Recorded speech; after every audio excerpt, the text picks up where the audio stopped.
Bonjour à tous nos propriétaires bailleurs et à tous les internautes qui nous suivent. Nous sommes à quelques jours du début des déclarations des revenus 2024. Je pense que vous aimerez connaître les nouveautés de l'année. En 1, il existe toujours 5 tranches d'imposition qui ont été actualisées pour tenir compte de l'inflation à 1,8%. La première tranche toujours sans impôt jusqu'à 11 497 €. La deuxième à 11% jusqu'à 29 315 €. La troisième à 30% jusqu'à 83 823 €. La quatrième, 41% jusqu'à 180 294 €. Et pour les plus chanceux d'entre nous, ou tout simplement ceux qui ont plus travaillé, 45% au-delà. En 2, nouvelle réduction de 75% pour les dons faits pour des associations qui œuvrent pour Mayotte et la violence interfamiliale. En 3, la rénovation énergétique, maintien de la TVA réduite, et les dons que vous pouvez faire à vos enfants seront exonérés jusqu'à 100 000 € si cet argent sert à la rénovation de leur habitat.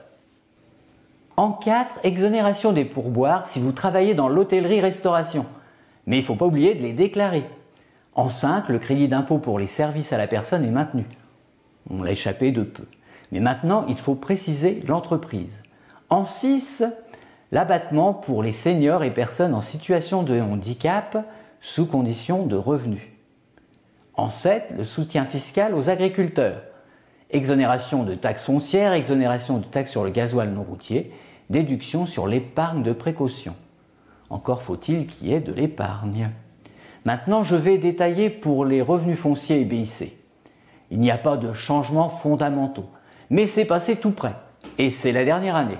Je rappelle les conditions actuelles. Microfoncier 30% et plafond de 15 000 €.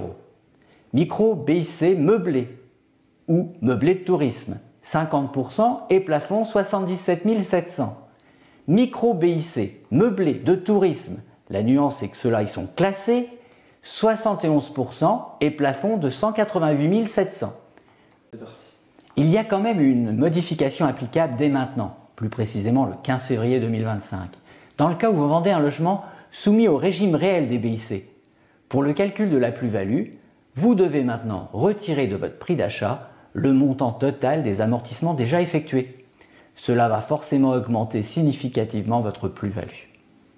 En revanche, il faut se préparer pour 2025, car la nouvelle loi dite Le Meur change le régime du forfait BIC.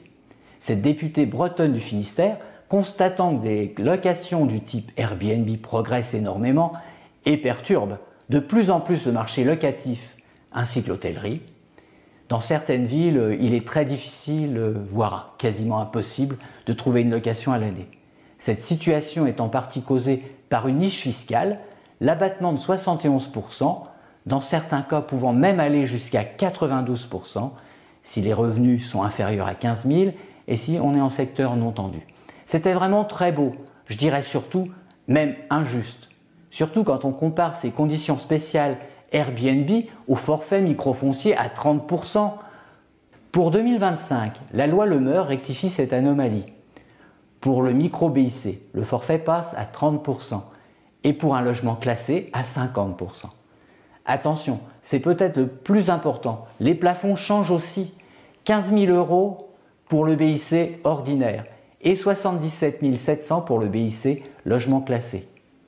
Avant, les plafonds étaient difficiles à atteindre, maintenant 15 000, c'est très vite atteint. Si c'est votre cas, vous devez dès maintenant prendre vos dispositions.